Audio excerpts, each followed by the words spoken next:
Welcome to Freelance Talks. Here we discuss the dark side of freelancing about which nobody talks out loud. In this show, we speak with experienced freelancer, and I'm sure listening to their stories helps you prepare for freelancers' challenges.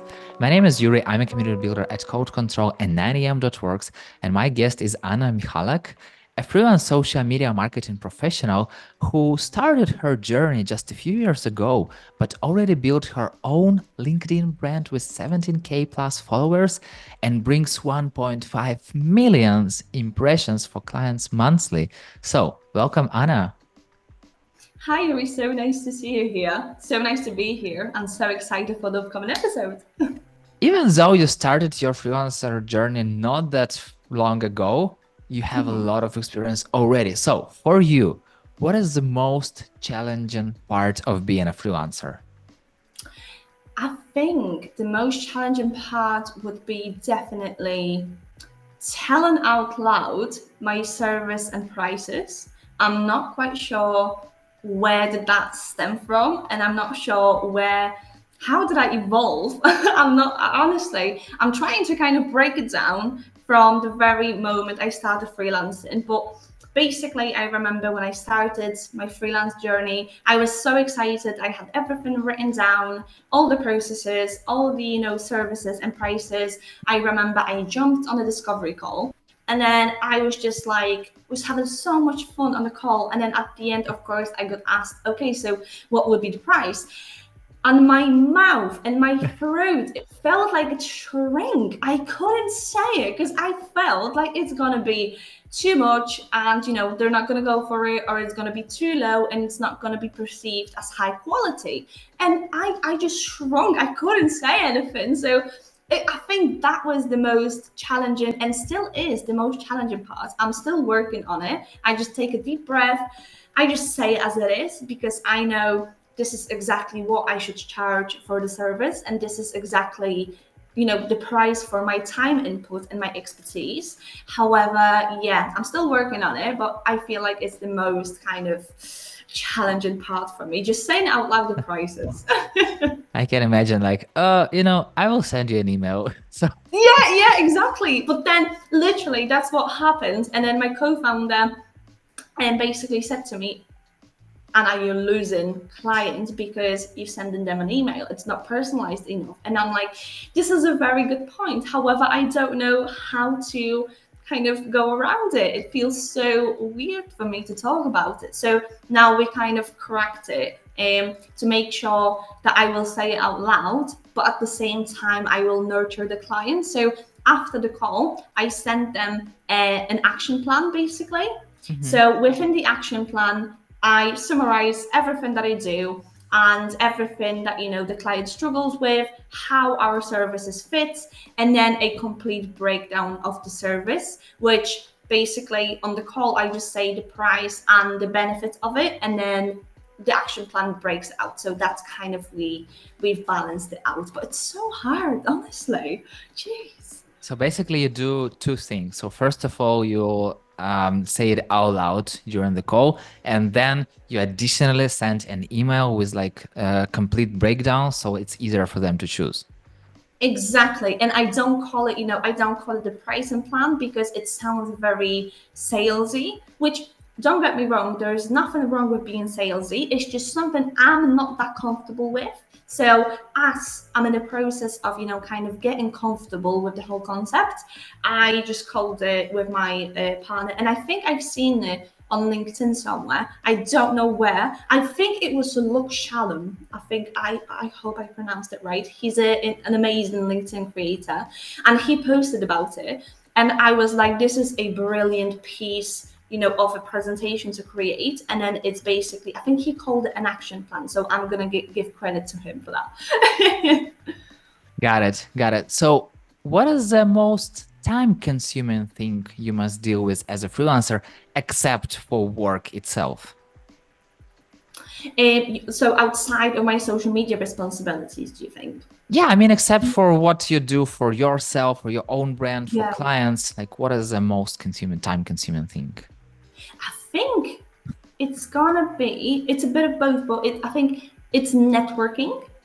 because you want to network in your own time for your Mm, kind of own benefit. You want to communicate with as many people that are in a similar situation to you know, on a daily basis, and it just kind of grabs so much time. It's like you can start a conversation or get on a coffee chat, etc.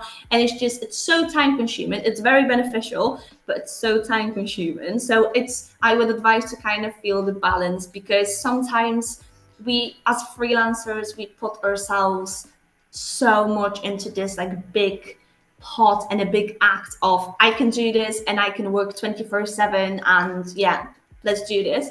Whereas in reality, there will come a time when your social battery and the burnout will arrive, because you don't spend enough time to kind of think about yourself and spend the time to be with yourself and really know yourself. So yeah. I love a hustling culture, absolutely love the kind of the objectives of it, to go and achieve everything that you want. But what I am against is deprioritizing yourself for the work itself. So just basically prioritize kind of your brain free activities, if I may. Just log off, just don't do anything work related, and just kind of focus on your hobbies. So whether it's riding a bike, or just I even bought myself a coloring book the other week just to have and some cute pencils, just to kind of de-stress and just focus on that piece of paper for 1 hour a day, and then just kind of go like this. So yeah, that would be the most time consuming, the networking, yeah, and just taking time. And it's all about networking. So it's something that I try to kind of not teach, but tell every freelancer I'm talking to, like, hey, you have to build your network, because if Yeah. you don't do it, it will be so hard for you to find projects, no matter how amazing expert you are. So I'm curious, what is networking? What does networking mean for you? Honestly, it means it holds a very significant part of my business, because the more people know you and the more people know what you do about what you do, then they're more likely to kind of refer clients your way, especially if they're like you. So let's say if you're going to have two people and one of them is networking with you, already jumped on a call with you, talked to you, asked you about your not only business, business wise things, but also about, how the day was, and just very friendly, building the connection kind of things. You'll be more likely to give the potential client that will come to you, but you don't have the capacity, don't have the time or the expertise.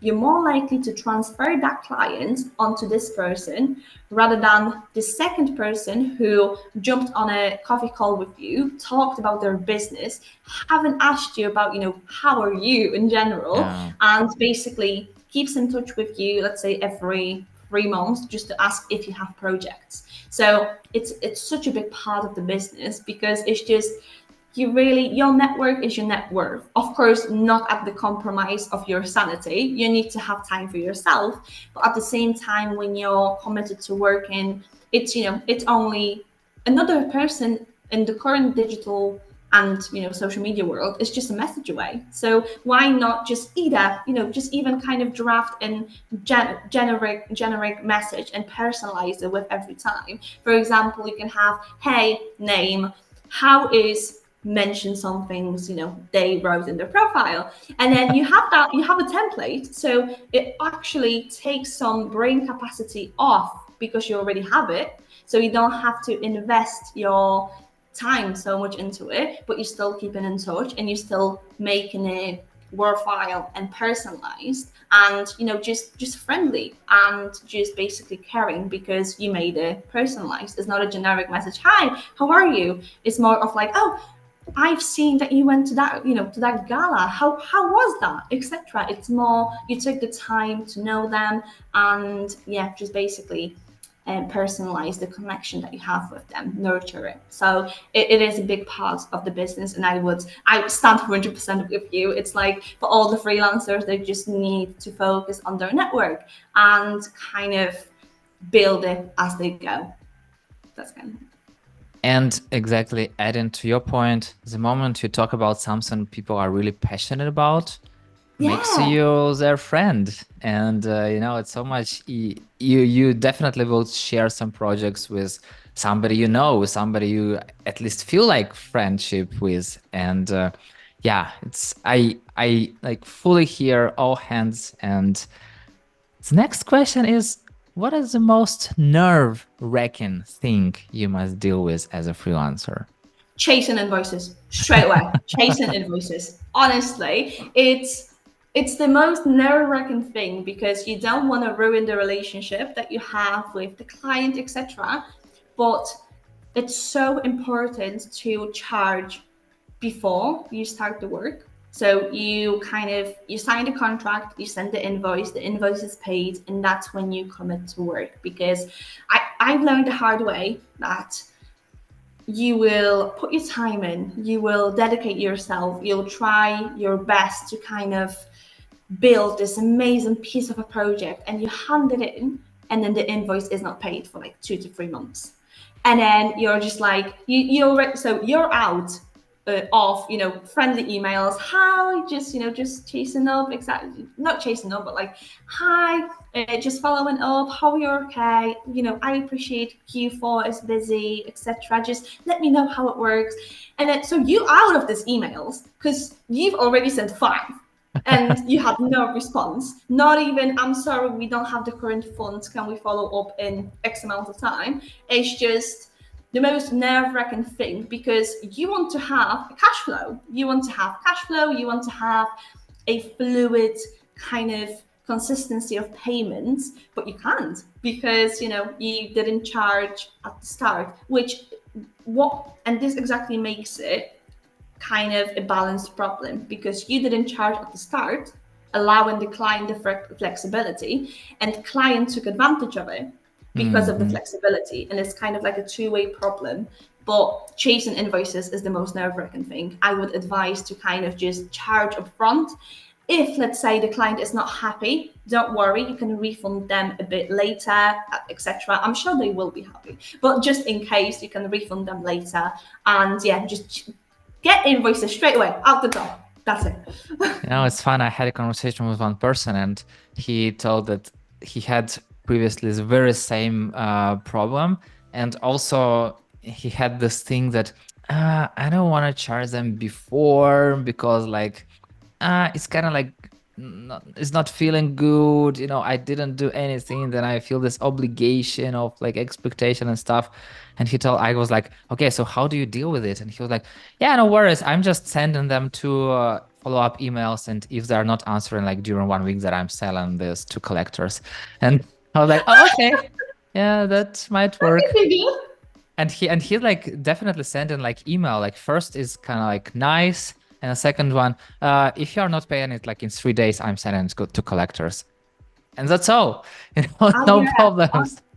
Honestly, that's exactly what should happen because once you're out of that, the friendly emails, it's just you don't feel good about it, and sometimes you don't feel good to charge up front, and that's what happened to me as well because I just felt, oh, I'm sure they will pay. That Yeah. they seem happy, they seem friendly. I'm sure they will pay, and then they didn't, and I'm like, what shall I do? And then so yeah, exactly, I think this is the correct way to be like, because my co-founder also said, don't worry about it, you've sent 5 friendly emails, that would be our limit, we're sending it off to collectors, that's it.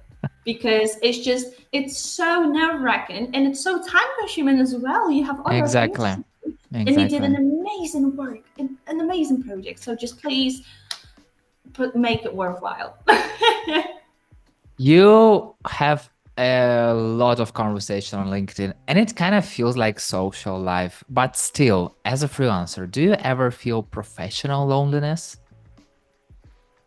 um, professional loneliness. Did you say? Yes. Mm, a little. It's so currently the social media world is very much focused on the relationships and nurturing the relationships, but this only goes as far as you are online. So let's say as a freelancer, you engage with other people and you try to build as many relationships as you can, and then you kind of, close the tab. You want to focus on something else, and then you just feel, wow, it's only me here. It's only me here. It's only me knowing kind of what I want and how I want to progress, because freelancers, they usually don't have someone else that they can confide in. So, for example, parents, as much as they love you and they want to support you, they won't give you as tailored advice as another freelancer, because they love you and they want everything, best for you, but they don't have that amount of expertise in that particular aspect. Your Yeah. friends, some might be jealous, some might be, which is honestly just an advice. If a friend is jealous negatively, so it doesn't pushes them to act, but to moan about what you do, block it.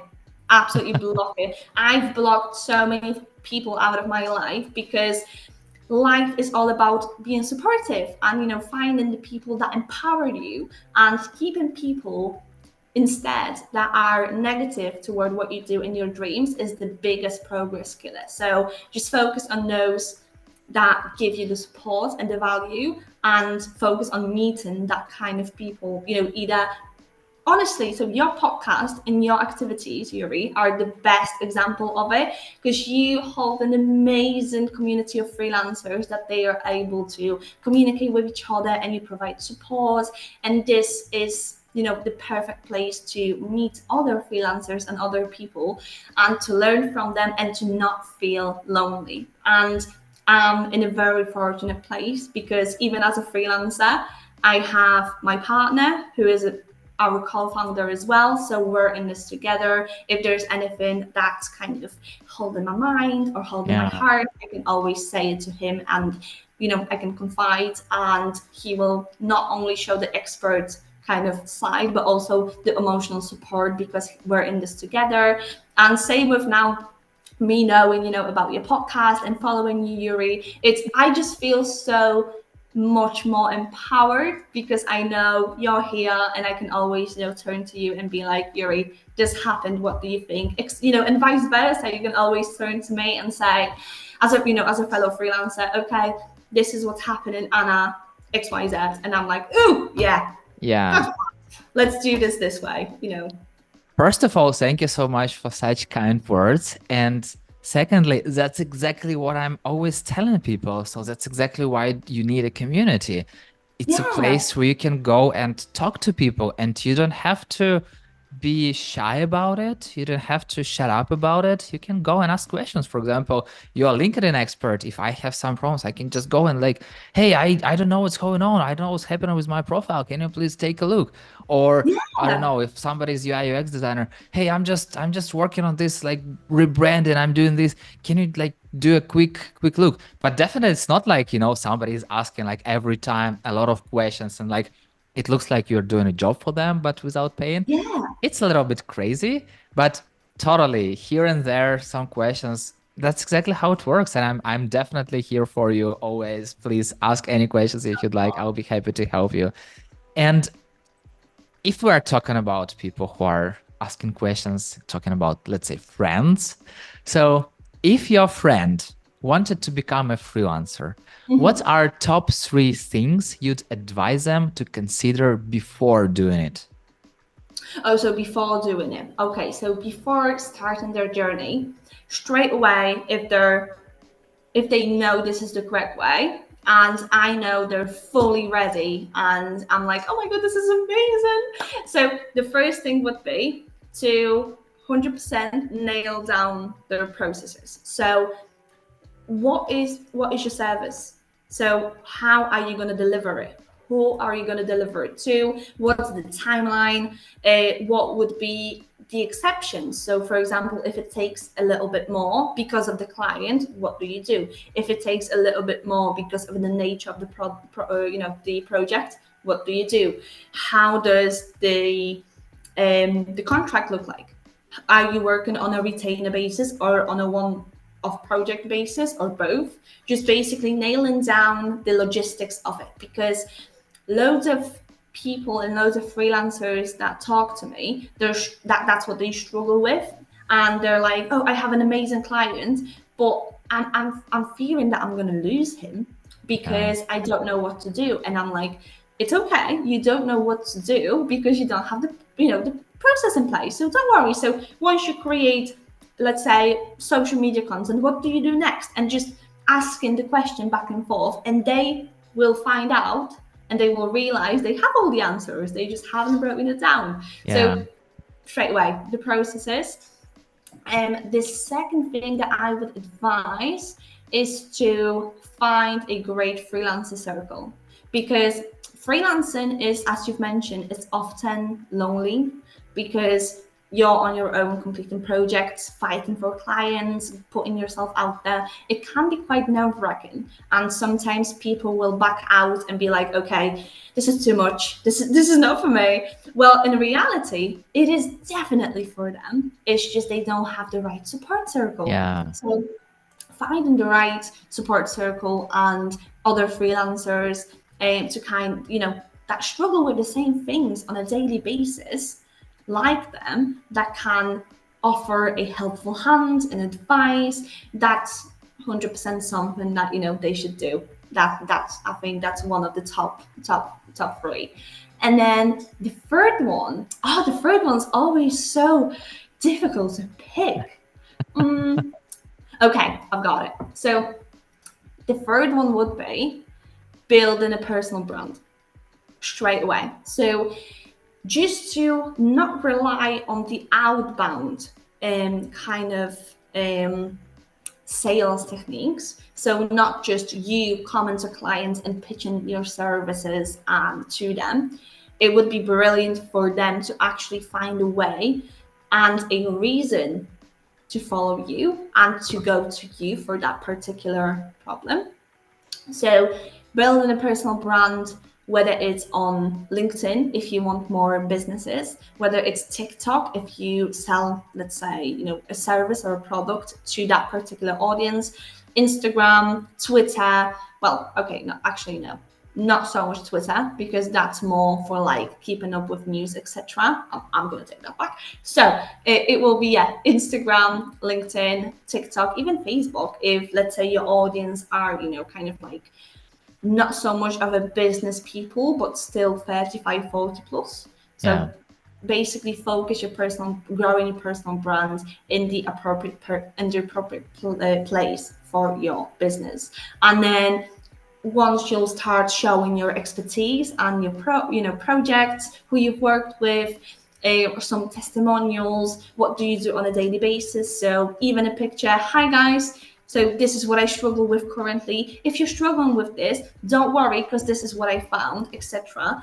That's how you build a personal brand. That's how you put yourself out there, build a relationship. And then with time, for example, in my case, that was, I think, 2 months of building a personal brand. The clients actually come to you and are like, oh, your content is so good, I love it. I was wondering, I have this upcoming exciting project, can you help us with that? And I'm like, yeah, no problem. And it just feels so surreal that people read your content, like they're so interested. They're so interested in your journey and what you have to say. Like, you realize that your opinion is so valuable to them. It's unreal.